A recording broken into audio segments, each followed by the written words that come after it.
What we're seeing is the administration attempting to remove all checks on the president's authority. The end game, I think, for the president and for the administration right now, what they're ultimately trying to do is lay the groundwork to contest or challenge or even overthrow future election results that they don't like. I won't blame you if you feel like the first 100 days of this Trump administration has felt longer than 100 days. On many fronts, Trump's second administration has proven to be a dramatic departure from his first term, and a departure from any other administration in American history. There has been a record number of executive orders. An unelected megadonor has been slashing the federal budget, dismantling executive agencies, and firing federal workers. And the conflicts of interest for Trump's cabinet and other senior officials are almost too numerous to count. The shocks to the system have been obvious to everyone following the news. We at Campaign Legal Center have spent our careers protecting and advancing the American system of democracy. It's our role to know the law, to know our place in history, and to understand the fundamental workings of our government. To put Trump's first 100 days in proper context and to discuss how CLC is responding at this moment, I have brought together two of my extraordinary colleagues who know the law intimately and whose experience I have sought many times over the years. Trevor Potter is the founder and president of CLC. He has also served as chairman of the Federal Election Commission and was general counsel to John McCain's 2000 and 2008 presidential campaigns. Adav Noti is the executive director of Campaign Legal Center. He has worked as an advisor to members of Congress on democracy-related legislation, and he has also conducted dozens of constitutional cases in trial and appellate courts, and the United States Supreme Court. Trevor and Adav, I appreciate you joining us on this special episode of Democracy Decoded.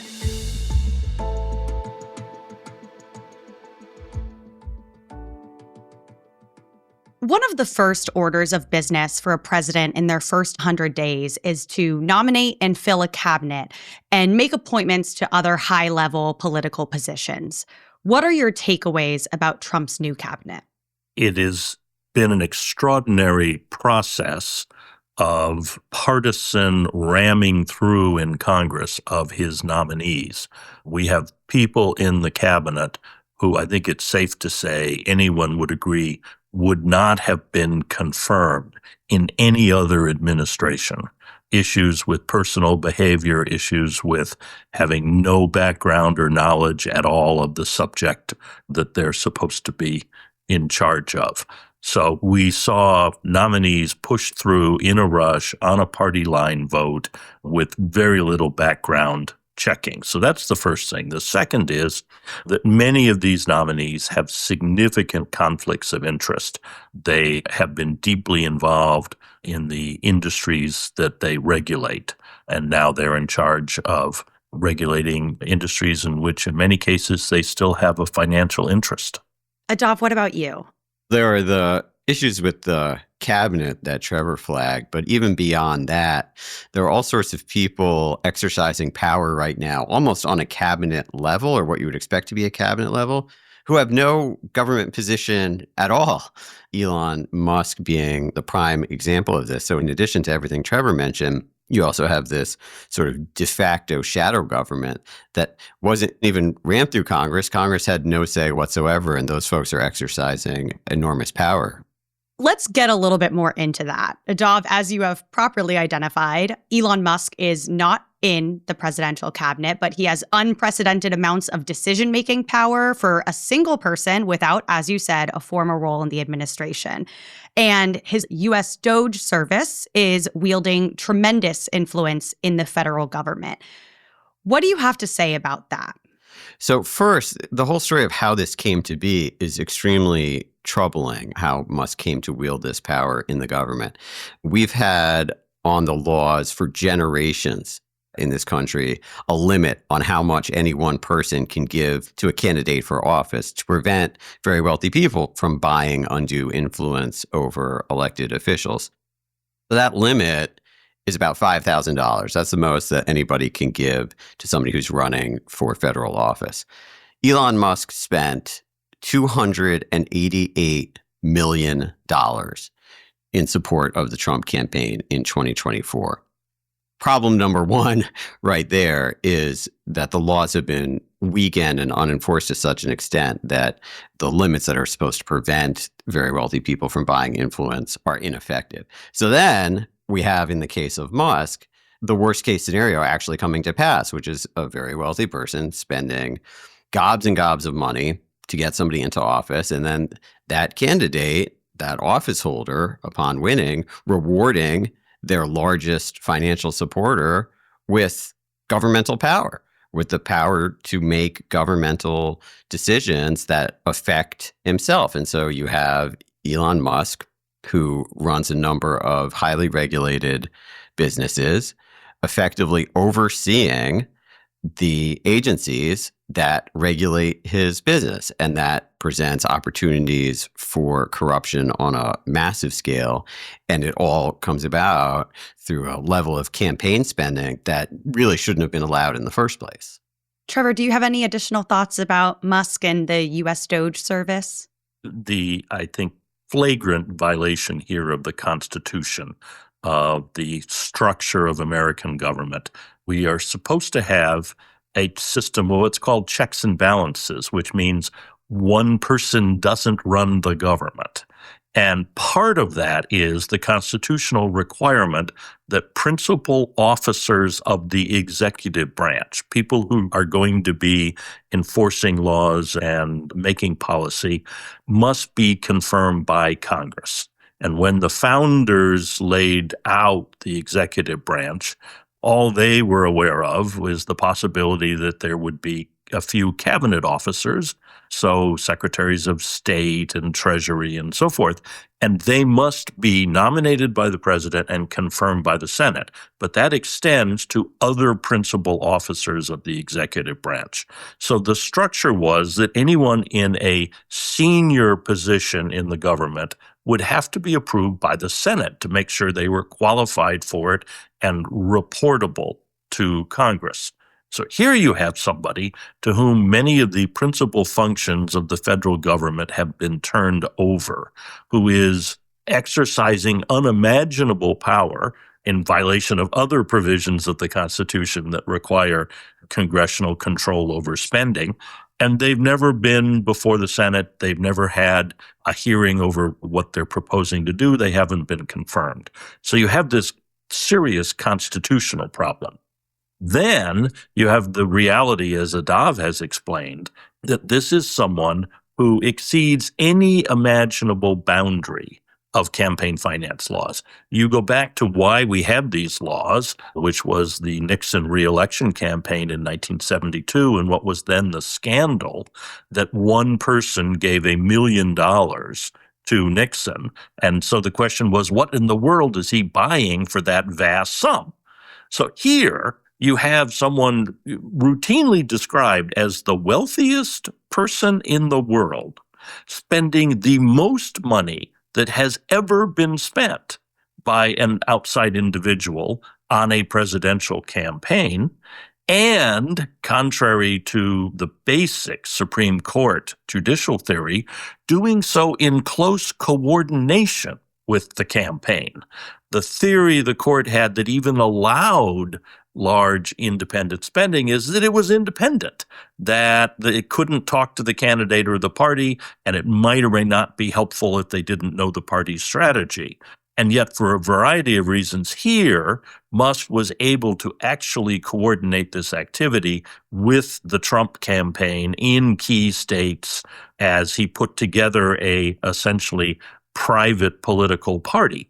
So you have a president who is completely the creature of a successful Musk political effort, then turning over significant powers of the presidency to this wealthy person who, as Adav has pointed out, is regulated by many of the agencies that he is now in charge of or revising or firing people from. And he's had matters before these agencies.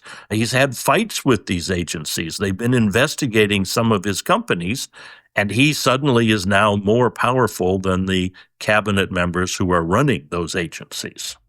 $1 million donation seems a bit quaint in 2025 when we're talking about Musk-level sums.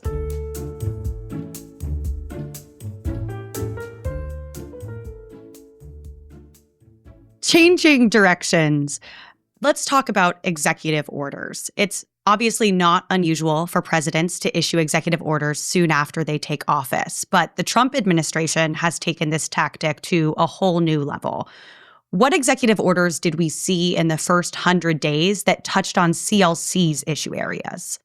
So it's important to recognize that an executive order is the president telling their administration how they should interpret and enforce the law, acts of Congress.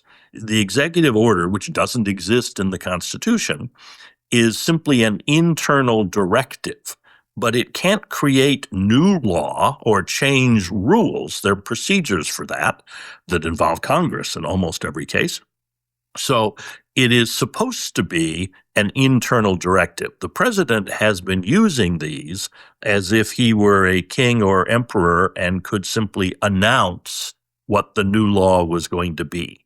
And that is particularly noteworthy in our areas of concern in elections, because the Constitution says that states shall run elections, which is both state elections for governor and legislature and the elections for federal office in those states, House, Senate, presidential electors. The exception to that is unless Congress steps in and adopts specific rules for the federal elections in those states. And there's no role in the Constitution for the president to do anything. The president is not mentioned in connection with elections. He doesn't have any powers. Congress has established some independent agencies to enforce federal law in this area. So you have the Federal Election Commission, which is responsible for ensuring that contribution limits are followed and that full disclosure of spending occurs. And then you have the Election Assistance Commission, which came in after the Florida 2000 Bush v. Gore controversy, that is supposed to help states with technology and federal funding for voting machines and establish standards for machines. Both of those are independent with commissioners and term appointments, and the president has no role in either of those. I was a federal election commissioner, and we would occasionally get misdirected invitations from the White House to come and be briefed on the campaign. And we would respond, "Thank you very much, but we don't work for the president. We have been nominated by the president, confirmed by the Senate. We're now independent. And part of our job is to regulate you and your campaign." So that's the framework in which President Trump has issued some executive orders firing the chair of the Federal Election Commission, saying that it has to submit changes in its rules to the White House, to the Office of Management and Budget, that it has to clear its litigation with the Justice Department, all of which is contrary to existing law. And then the president has issued some executive orders that purport to tell states or the Election Assistance Commission what they must do or what they can't do in the conduct of federal elections. And remember, we have the midterms coming up next year. So I think the real problem here is the president is trying to assert authority and power over the running of those midterm elections. And constitutionally, he can't do that. It's really important that he not be allowed to get away with that or even to try it, because his party will be running in those elections. And we know from 2020 that the president tried to interfere with the counting of ballots claiming there was fraud, telling the Justice Department to seize voting machines. That Justice Department said we have no authority to do. I think the worry here is the president is trying to lay groundwork to exercise control over the conduct of those elections and conceivably prevent voters from expressing themselves. And his attempts and what we've seen out of the Justice Department goes to who is going to be allowed to vote, how the registration procedures work, barriers to registration, the mass deletion of people who are entitled to vote from the voting rolls because of computer questions, all the way through to how long the election will occur, which ballots will be counted, who will do the counting, how will they be counted. All of these are really important issues that in our country are diffused to the states and local election authorities, and the president here is trying to intervene in those. Trevor, you just mentioned this elections executive order and the things that it purported to do. What is CLC doing to fight back against that order? We filed a lawsuit saying that order was unlawful, unconstitutional, within days of it being issued. We filed on behalf of a range of groups that are adversely affected by this, saying that the courts have to step in and stop this. And so we are in the middle of that battle right now with hearings in district court in the District of Columbia. And as you both know, a federal judge actually just agreed with us that the president doesn't have the authority to dictate our election rules. For the benefit of our listeners, a key part of President Trump's anti-voter executive order was actually just successfully halted in court after Campaign Legal Center filed a motion to block the Election Assistance Commission from implementing part of the president's executive order. And that's great news for voters. Adav, do you have any other thoughts on executive orders? The only thing I would add to what Trevor laid out is that there's been quite a lot coming out of the White House and the administration in the first 100 days, executive orders being a large chunk of that. Some of those, frankly, are for show. Some of those actions are not particularly significant. They're intended to get headlines or get people riled up, but they don't do very much. But then some of them, like the orders that Trevor talked about, are not normal and very troubling. And so the part of the calculus for those of us who are working to advance and improve American democracy is to figure out which of these actions are threatening to our democracy and to really focus on those. And I think the ones that Trevor laid out represent several of them, although there are others, including orders on birthright citizenship and some additional ones that are really quite concerning. Let's talk about that executive order that you just mentioned on birthright citizenship. It obviously grabbed some of the most headlines in the early days of the Trump administration. What do you have to say about it? So the order that the president purported to issue about citizenship is, to my mind, one of the most troubling actions that the administration has taken in its first 100 days. This order said that people who are born in the United States under certain circumstances are not entitled to American citizenship and directed federal agencies not to issue the relevant citizenship documents to those people born in the United States. Citizenship is the core of democracy. It is the primary and, in most cases, sole determinant of who can vote. It's the determining factor in a whole range of abilities to participate in and interact with our government and our democratic process. And it is specifically very clearly laid out in the Constitution to avoid exactly this sort of question, that if you're born in the United States, you are a U.S. citizen.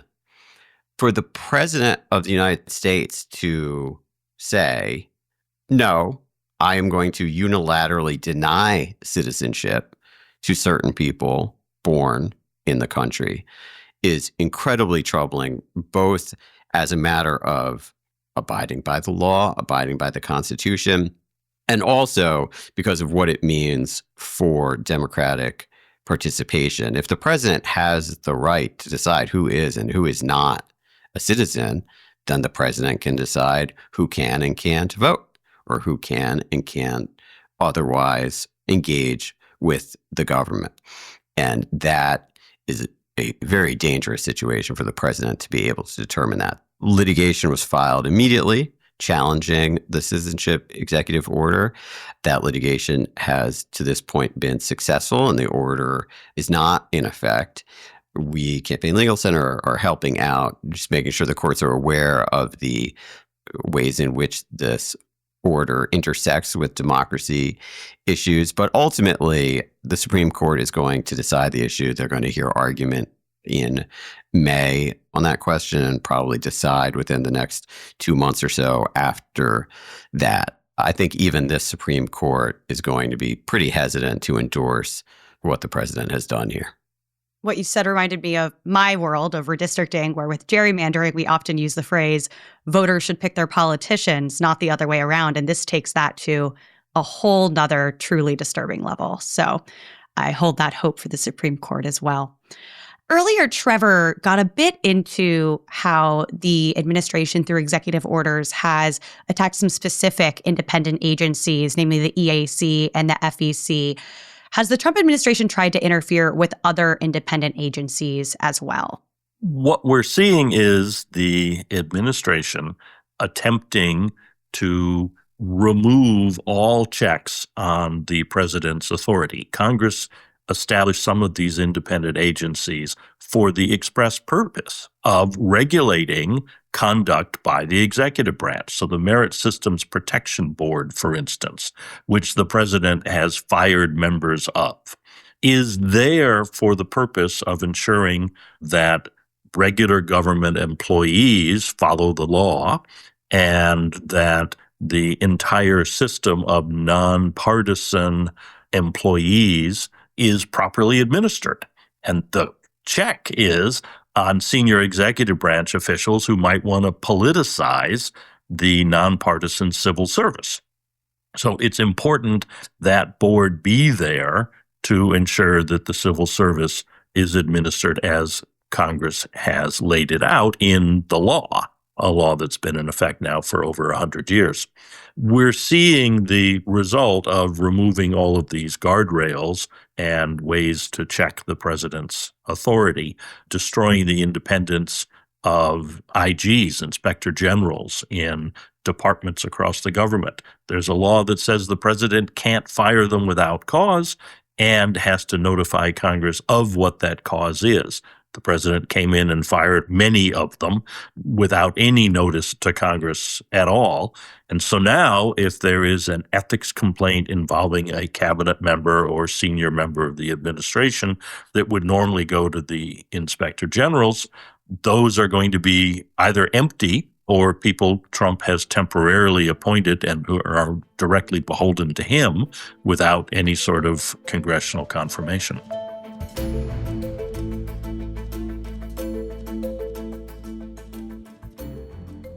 Now, at the start of the second Trump administration, experts said that our system of checks and balances would be tested, but that we could withstand the pressure if those with the power to hold the president accountable when necessary did their jobs. So 100 days in, I want to talk about how that's been playing out. Are there any bright red lines that you believe this administration has already crossed where those with the power to check the president have not done their jobs? One of them is clearly the president's refusal to abide by laws passed by Congress on the establishment of agencies or programs in the executive branch, where he has simply shut down programs that Congress has authorized funding for and has specified what their roles should be. A lot of that is in the foreign policy area, whether it's the Voice of America or entities the president has simply announced he's going to close, even though Congress has authorized them. And there, I think what we're seeing is a surprisingly supine leadership in Congress. The Republicans control the leadership of both houses, and they have pretty much explicitly said they don't want to challenge the president publicly, at least. They don't want to push back at his usurpation of their power over the purse. So there, the checks and balances built into the system so far really have not done their job. And then the president has politicized the Department of Justice and fired a very large number of attorneys for standing up and trying to follow the law or department regulations.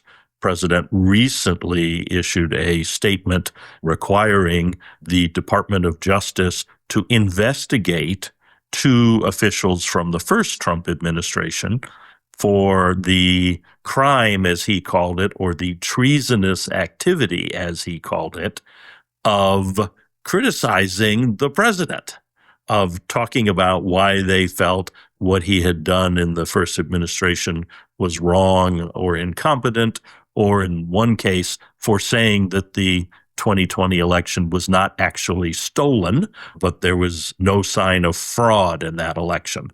And the president said that was itself fraudulent and treasonous, and the individual should be investigated. So we're seeing this sort of overtly partisan politicization of the criminal justice system of the Department of Justice with no guardrails to stop him so far.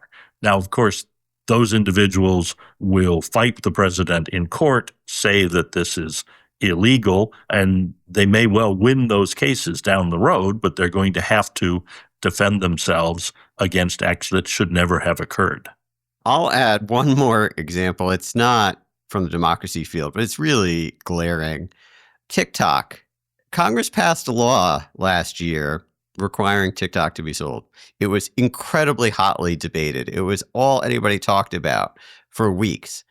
And it passed, and it was signed, and it went to the courts, and it went to the U.S. Supreme Court on an expedited basis. And everybody said, what is the court going to do? And the court upheld it.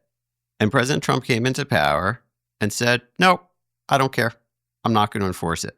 And Congress, which spent enormous political capital of its own to pass and defend this law, has done nothing, has said nothing, has done nothing.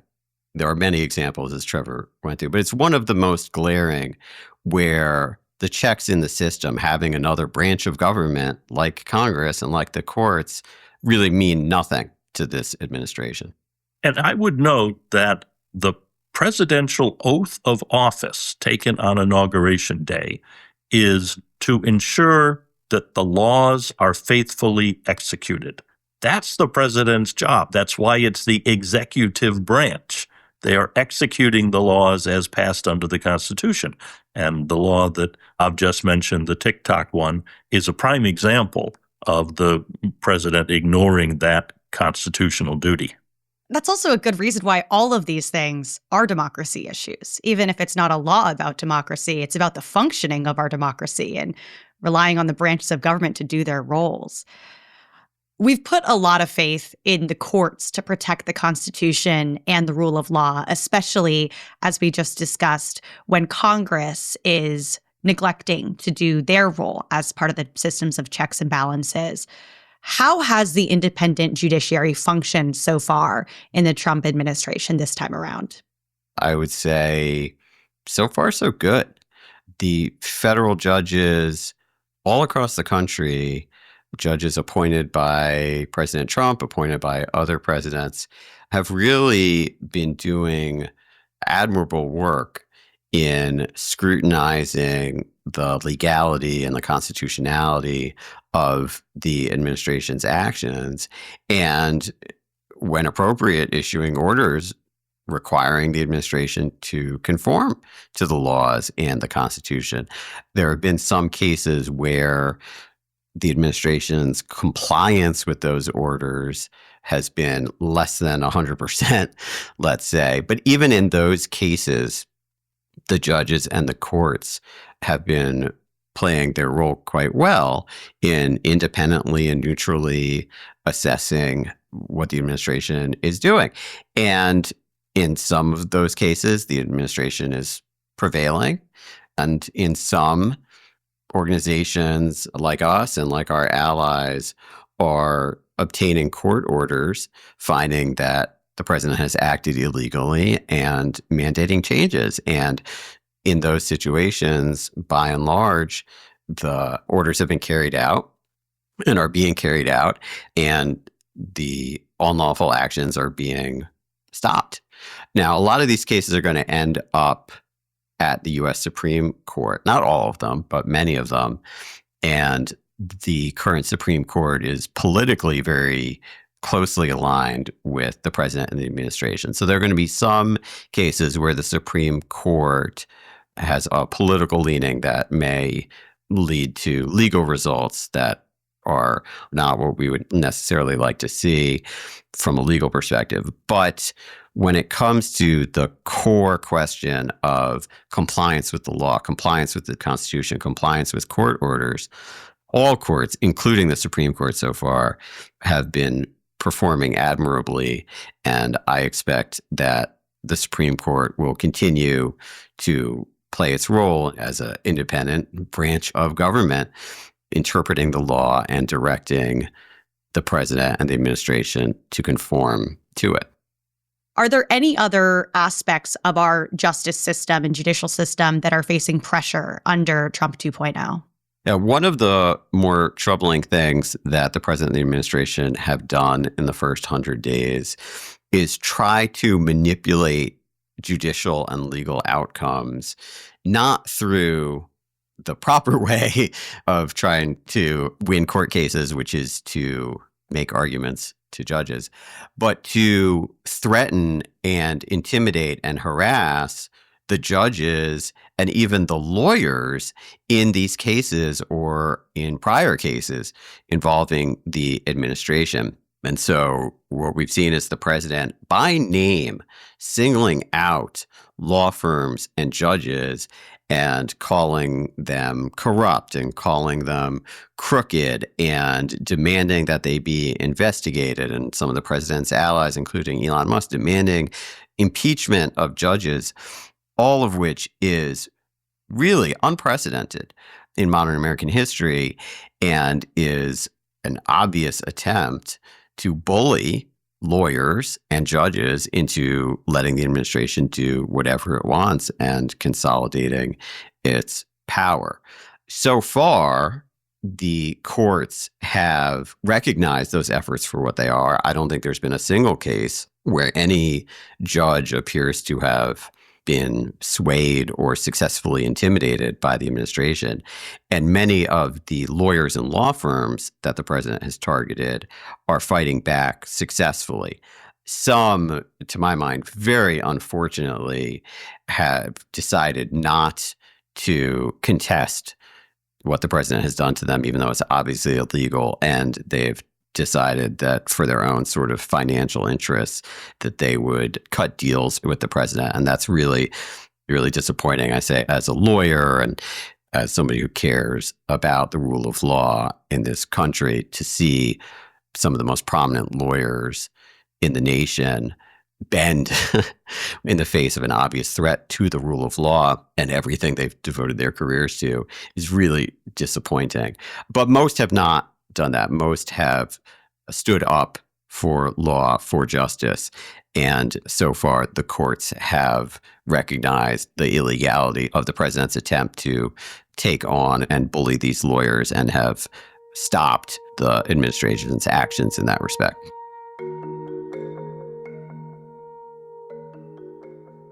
With attacks on democracy coming on all fronts as part of the flood the zone strategy of this administration, it can feel overwhelming. But CLC and our pro-democracy allies are hard at work to ensure that our system of government, imperfect as it may be, is protected and upheld on behalf of the American people. Trevor, how is CLC responding to this moment? Our overall goal is to ensure that we do everything we can to preserve the rule of law, not of one person doing what they want, but the way Congress has passed the laws and the courts have interpreted and enforced the laws, and thus to preserve our constitutional framework.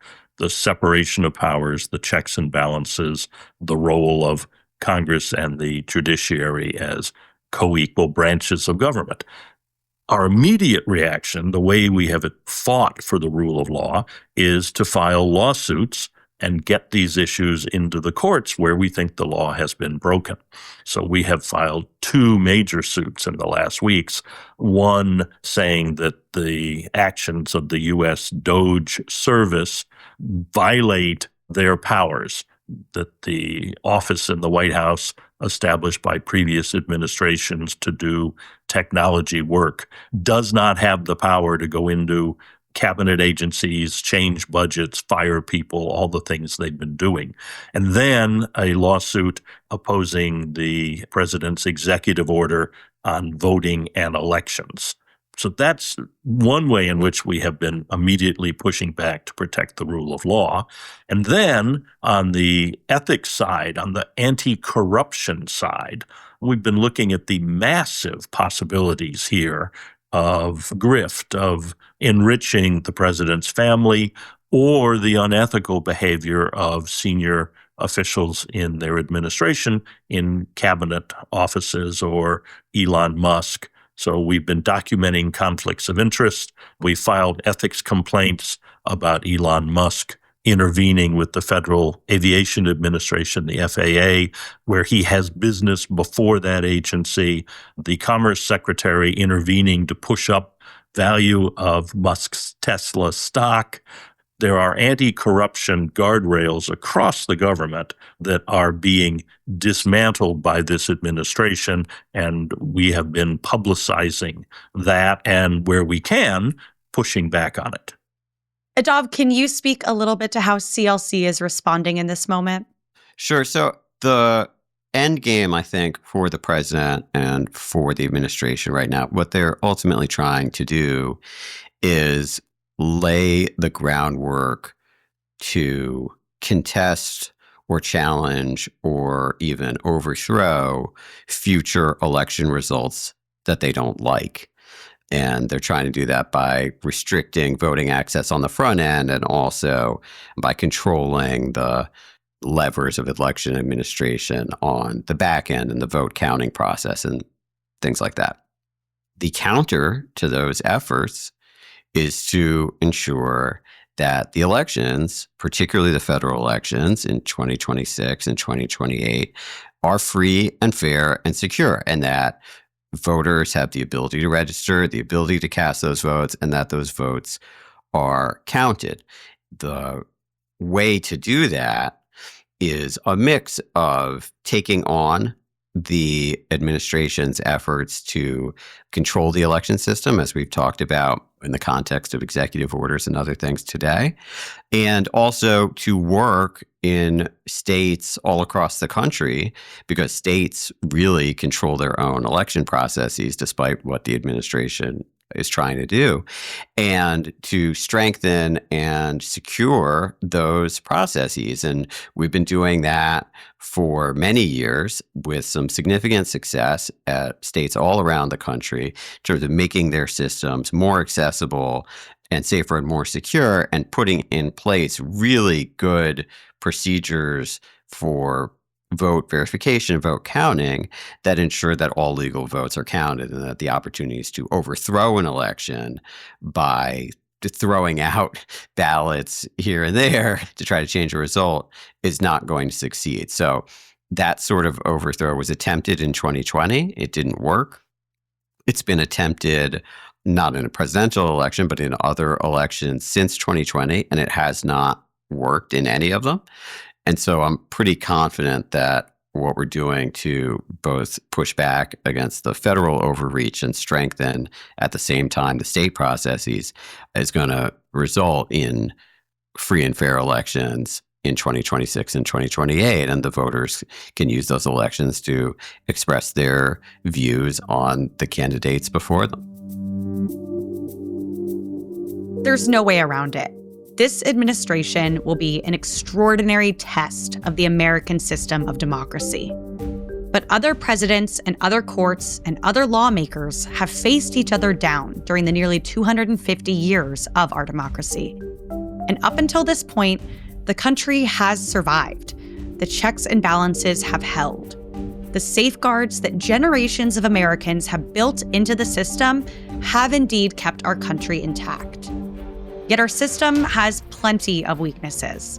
The questions facing us during the Trump presidency may seem to have materialized all at once, but they point to persistent issues in the law that have lingered for much longer than one person or one policy. In the next season of our award-winning podcast, Democracy Decoded, we will be looking squarely at some of these persistent, corrosive elements of our system.